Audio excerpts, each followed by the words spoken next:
La paz de Dios sea con cada uno de ustedes, hermanos. Estamos una vez más de vuelta en nuestras clases del Seminario Teológico Jehová Jireh. La honra y la gloria sea para nuestro Señor Jesucristo. Dios les bendiga y gracias por estar con nosotros. Recuerden que si usted quiere un crédito puede contactarse con nosotros. Puede venir a clases presenciales en la calle 8, Manzana 63, lote 13, esquina contra Nepantla, Colonia Valle de los Reyes, municipio La Paz, Estado de México. Estamos aquí para servirles. Todas nuestras clases son los sábados de 8 de la mañana a 12 del día. Será una bendición poder estar con ustedes. O también puede mandarme un correo electrónico al siguiente correo, pastordavidmora@hotmail.com.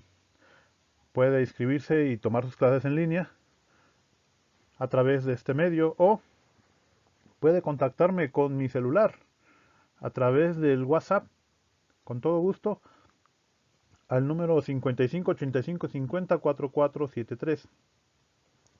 5585504473. Será un placer para nosotros poder comunicarnos con ustedes, inscribirlo,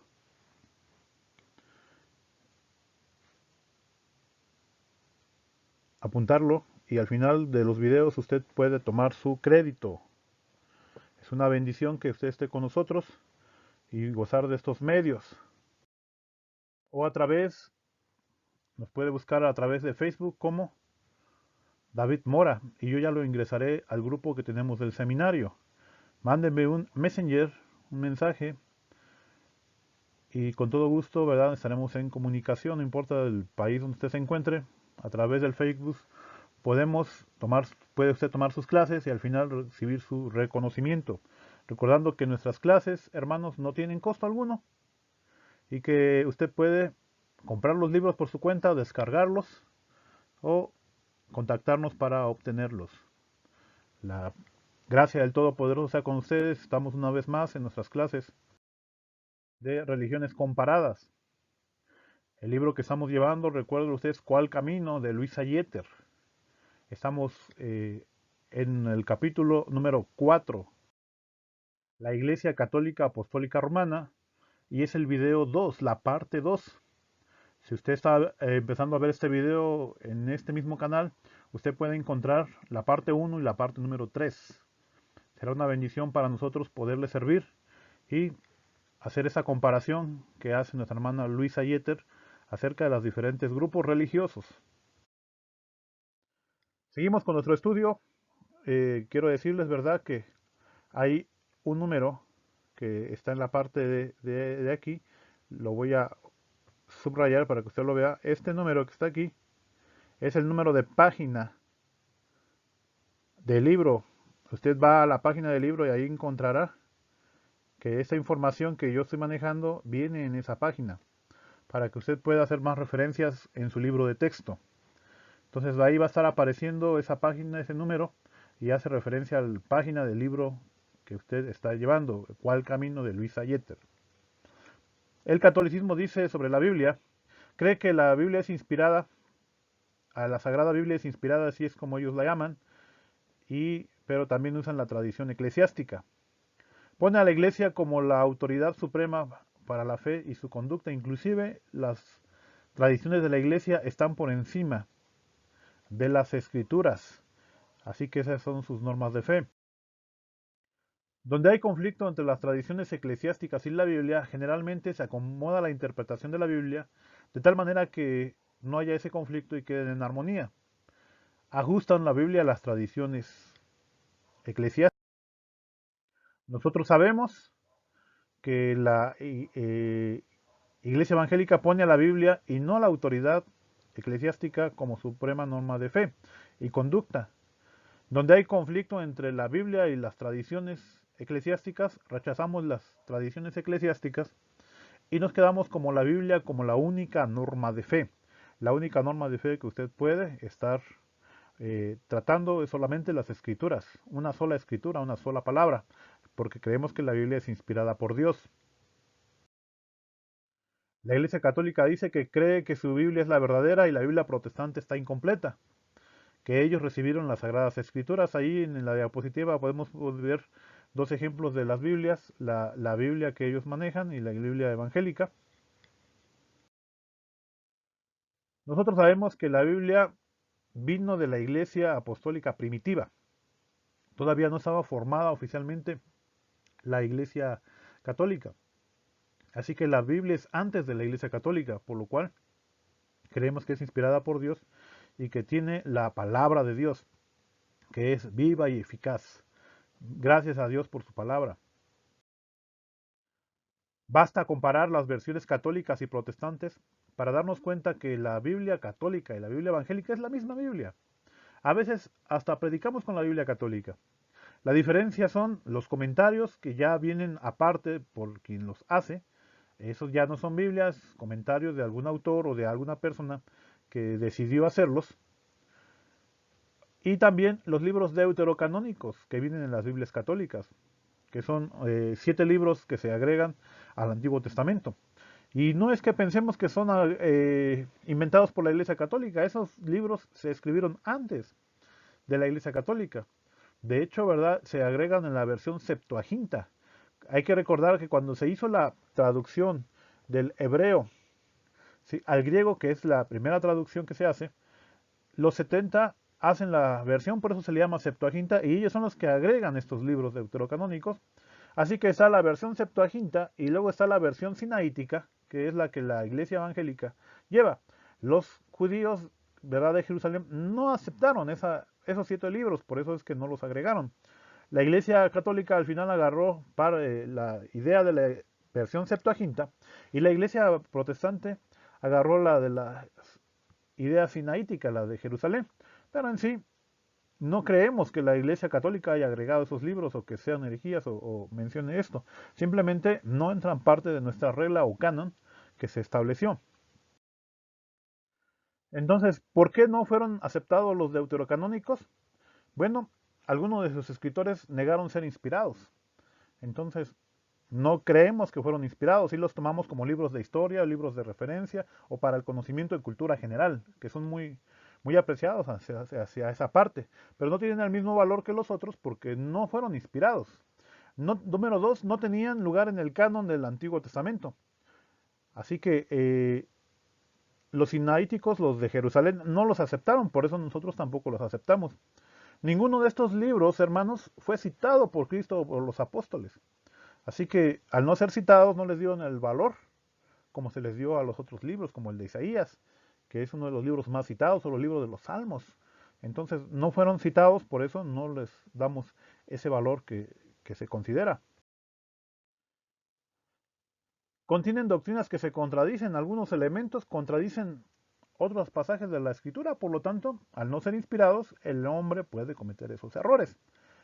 5. La propia Iglesia Católica no los aceptaba como inspirados antes del Concilio de Trento de 1545 y 1546. Así que cuando empezó la Iglesia Católica no los consideraba hasta mucho después, en una anexión que se hizo. 6. Contienen trivialidades que no concuerdan ni en su espíritu ni en sus puntos de vista con las grandes verdades bíblicas. Esos son los puntos por los cuales nosotros no consideramos a los libros deuterocanónicos, que no los llamo apócrifos, porque no es escondido que estén haciendo algo falso, sino simplemente son escritos con historia, como el libro de los Macabeos, que habla de la historia del pueblo judío con los griegos, historia que nos enseñan la cultura. No es malo leerlos, pero no se les debe dar el grado de inspirados. La Iglesia Católica dice, algunos papas han prohibido al pueblo la lectura bíblica, otros la han recomendado. Las Sagradas Escrituras deben ser interpretadas por la Iglesia para que no se malinterpreten. Eso es lo que por muchos años la Iglesia puso la Biblia en latín. Después de la Vulgata se escribía en latín y solo en latín se ponía. Solo unas cuantas personas con privilegios especiales podían tener la Biblia en hebreo, en griego y posteriormente en sus versiones vernáculas o sus idiomas nativos o de origen. Cabe destacar, por ejemplo, que la Biblia en español se tradujo primeramente antes que el alemán. Hubo antes de la Biblia de Lutero otras versiones aquí en España, porque hubo gente privilegiada con los medios económicos y con los medios políticos que mandaron a hacer sus propias versiones, pero esas no llegaban al pueblo.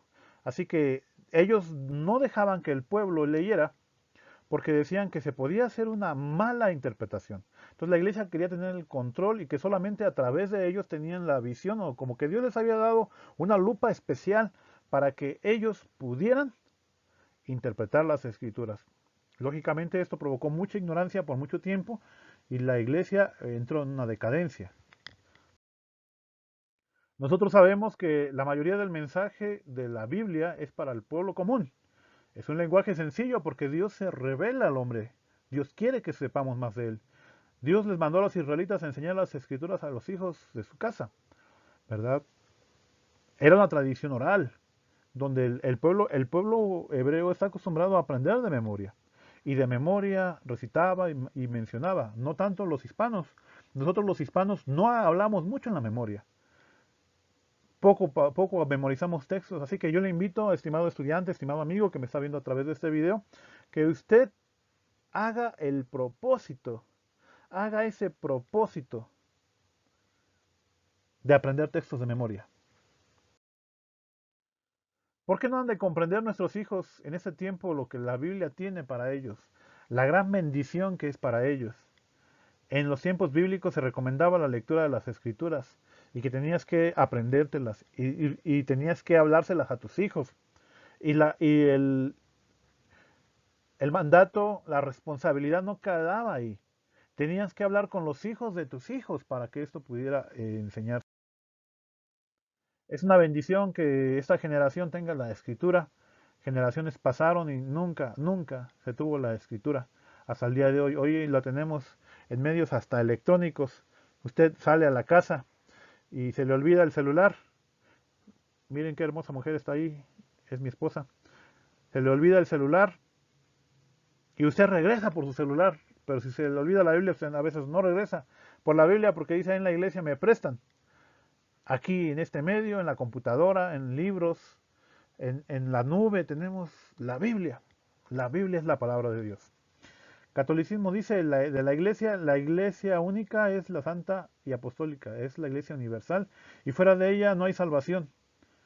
Por mucho tiempo estuvieron diciendo que ellos eran los únicos y nos llamaban herejes. Pero a raíz del Concilio Vaticano II, por ahí del año 1960, se hizo un cambio y se exhorta a los católicos a que nos llamen hermanos separados.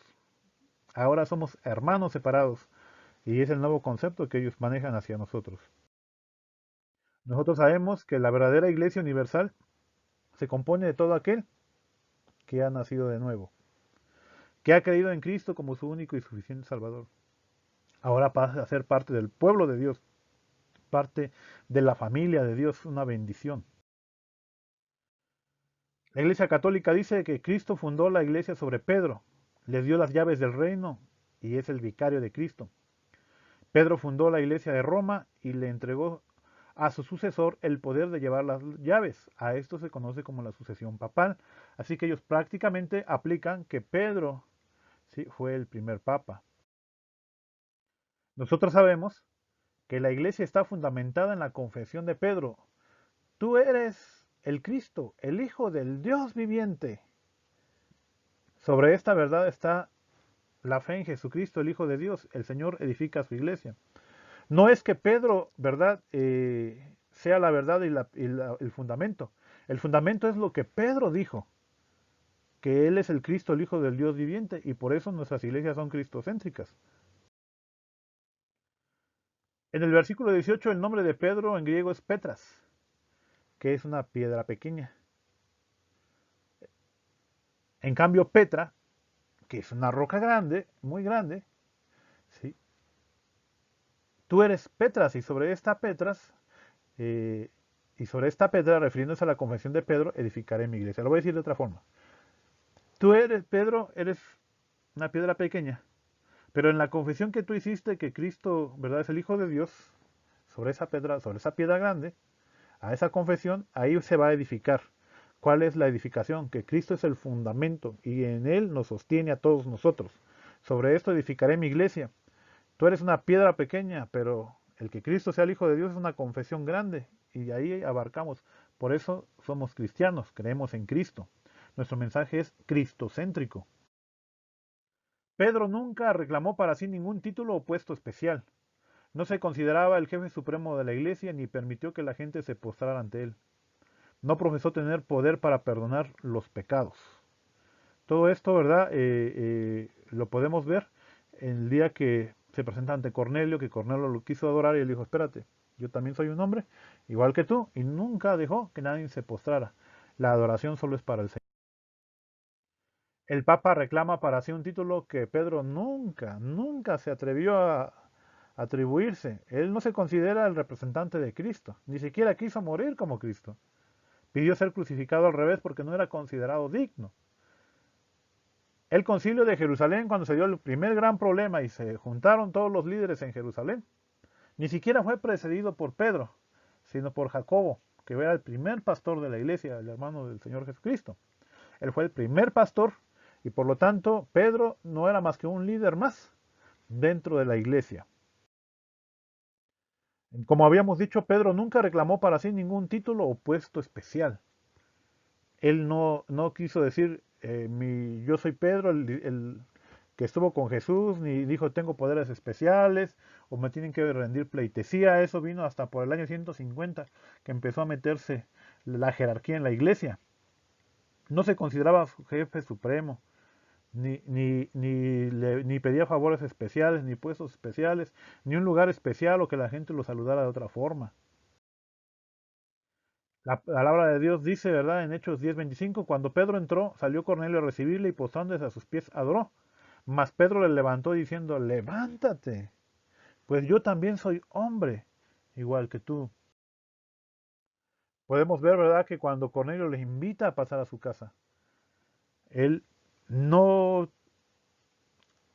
tuvo esos privilegios que este hombre le estaba dando. Él no profesó tener poder para perdonar pecados. Jesucristo es el único que lo puede hacer. Cabe destacar que cuando le quisieron comprar las bendiciones que él daba, ¿verdad? La autoridad y el poder de sanación, cuando el mago le ofreció dinero para que esto fuera posible, él le dijo, arrepiéntete, pues de esta maldad y ruega a Dios que quizás sea el que te perdone, ¿sí? Tu pensamiento de tu corazón. Solo Dios es el que va a perdonar pecado, hermanos. Solo Dios puede hacerlo.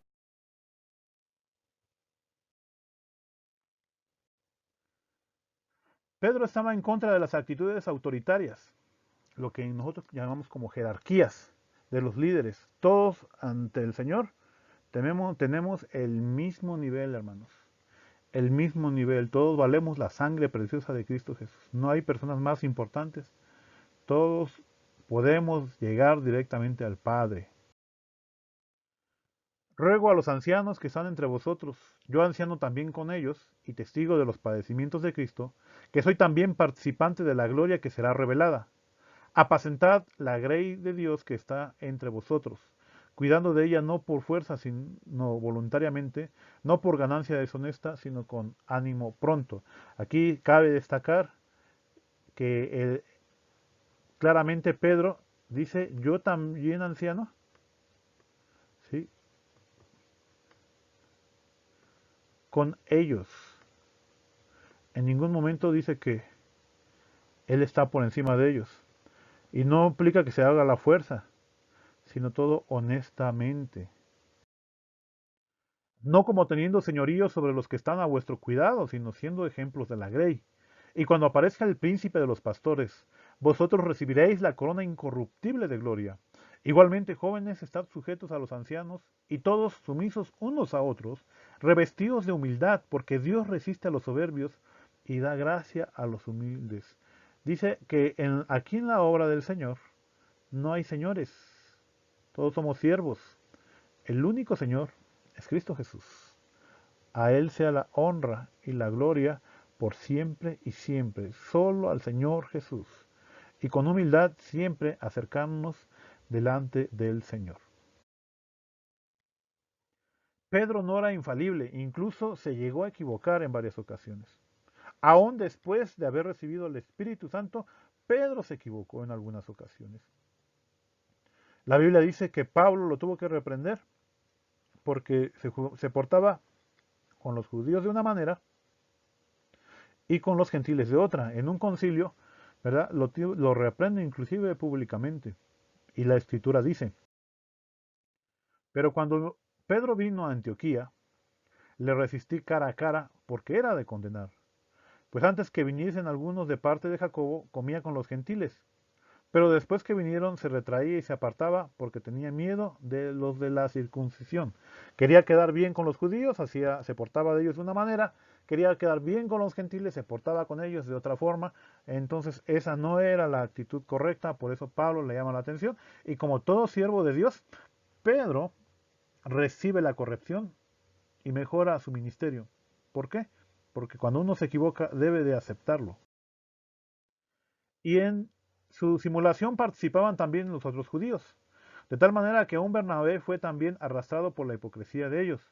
Pero cuando vi que no andaban rectamente conforme a la verdad del Evangelio, dije a Pedro delante de todos, si tú, siendo judío, vives como los gentiles y no como judío, ¿por qué obligas a los gentiles a judaizar? La reclamación que le hace y que Pedro acepta. Nosotros judíos de nacimiento y no pecadores de entre los gentiles, sabiendo que el hombre no es justificado por las obras de la ley, sino por la fe de Jesucristo. Nosotros también hemos creído en Jesucristo para ser justificados por la fe de Cristo y no por las obras de la ley, por cuanto por las obras de la ley nadie será justificado, solo en Cristo Jesús.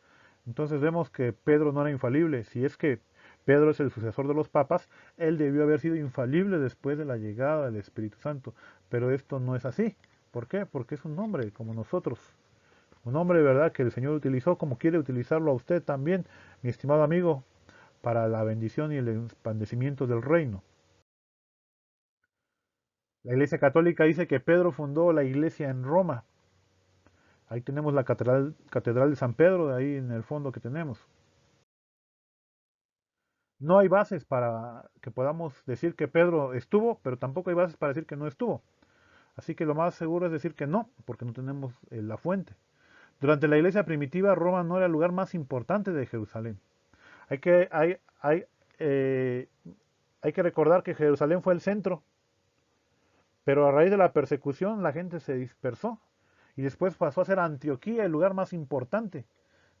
Así que el lugar más importante era Antioquía, donde era la iglesia misionera. De ahí salió Pablo para sus viajes misioneros. Y Jerusalén era también un lugar importante porque ahí nació. Roma no figuraba. Roma no estaba dentro de las iglesias más fuertes. Entonces, ¿cómo es que llegó el Evangelio a Roma? La Biblia no da pruebas de que Pedro haya estado en Roma. No las menciona. Posiblemente algunos de los judíos que estuvieron en el día del Pentecostés, cuando viene el Espíritu Santo y hablan lenguas y se reparten las lenguas, posiblemente ellos han de haber llevado el mensaje a Roma, estimado hermano.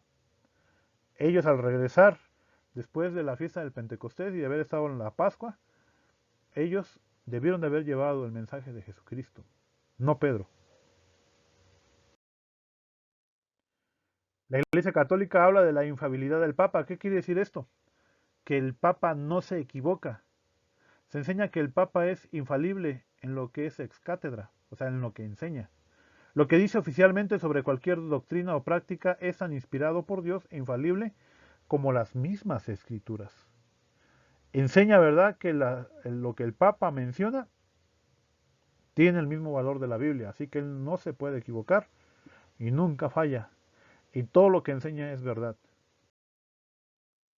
Nosotros sabemos que esto no es así. No existe la infalibilidad del Papa. La Biblia menciona que todos somos pecadores y que todos necesitamos de Cristo y que todos fallamos. Inclusive algunos papas se han contradecido unos con otros. Ya mencionamos que algunos papas prohibieron leer la Biblia y otros la han permitido. Ahí hay una contradicción. O como ese papa que renunció. ¿Será que se equivocaron al escogerlo?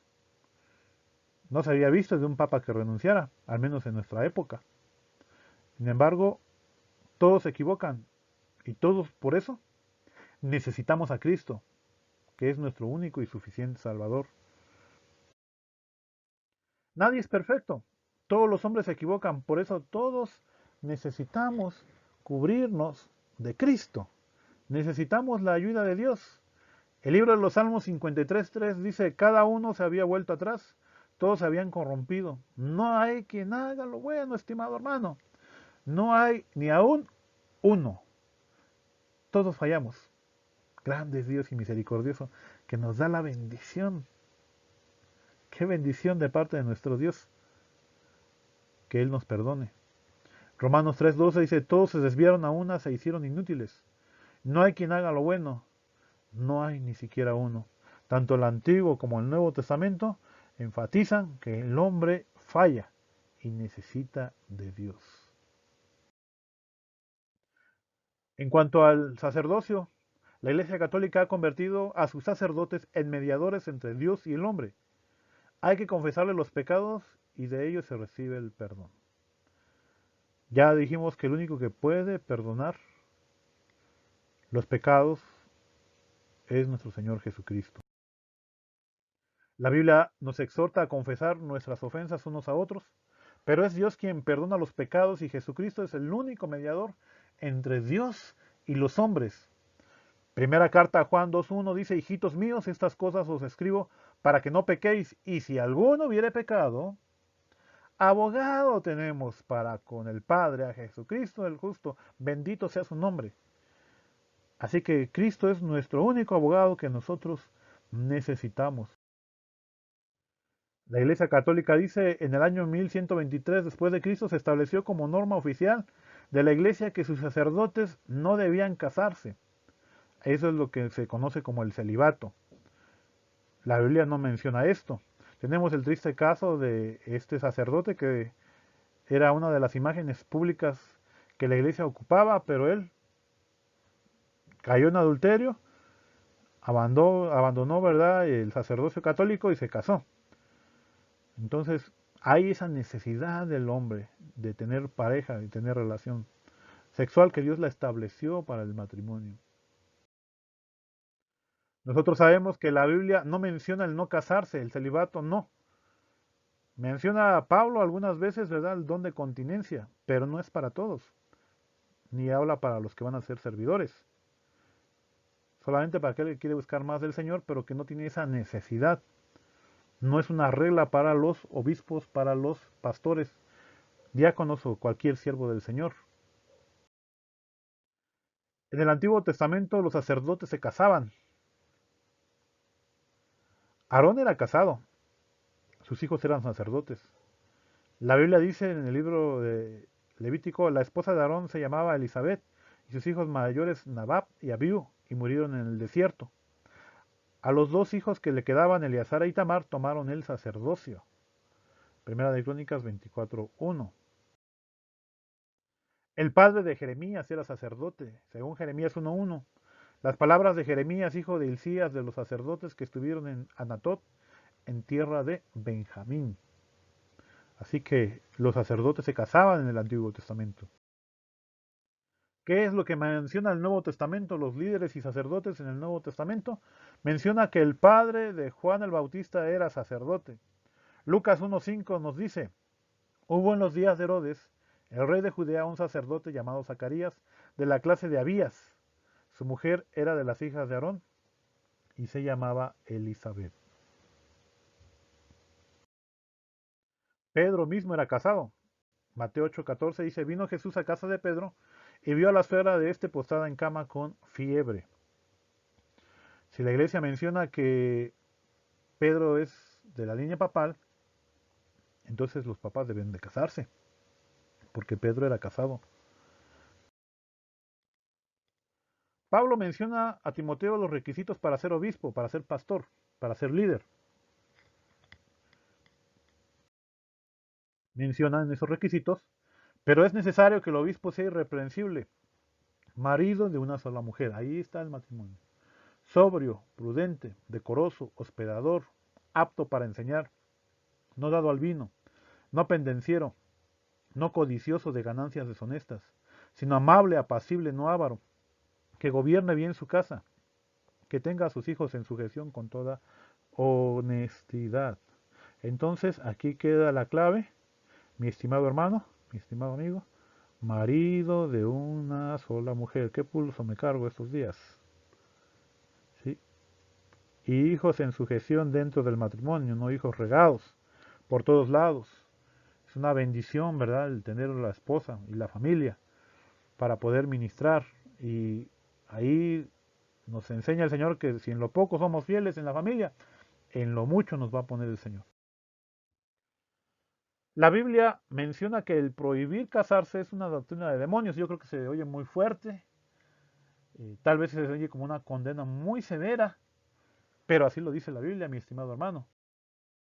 Pero el Espíritu dice claramente que en los postreros tiempos algunos apostatarán de la fe, escuchando a espíritus engañadores y a doctrinas de demonios, por la hipocresía de mentirosos que, teniendo cauterizada la conciencia, prohibirán casarse y mandarán abstenerse de alimentos que Dios creó para que con acción de gracias participen de ellos los creyentes y los que han conocido la verdad. Queremos decir, ¿verdad?, que aquí habla de varias doctrinas de demonios, o sea, esta no es la única, pero es la que estamos mencionando, ¿sí? Habla de que hay doctrinas de demonios. Y para eso, aparte de las que ahí mencionan, dice, prohibirán casarse.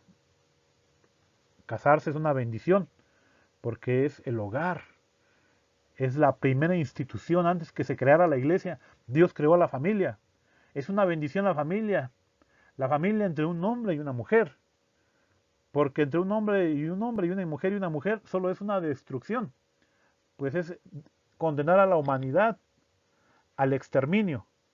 Pero al estar en Cristo, nosotros entre un hombre y una mujer tenemos familia para que la vida humana siga perseverando y vivan bien en la tierra.